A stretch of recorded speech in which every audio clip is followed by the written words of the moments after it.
আসসালামু আলাইকুম। কেমন আছেন সকলে?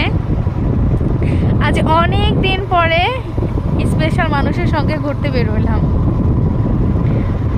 মানে শীতের সন্ধ্যা আর হালকা মিতে মিতে বাতাস, যারা বের হয় তারাই ভালো বুঝতে পারে।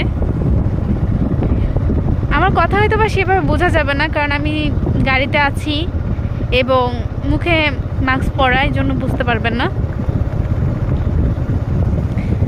চারপাশটার পরিবেশটা দেখুন।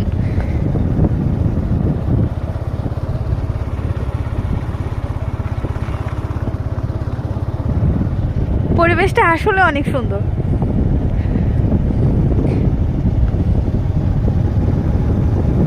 কার কার ঘুরতে ইচ্ছা করছে এমন টাইমে কমেন্ট করে জানাবেন। ভালো থাকবেন।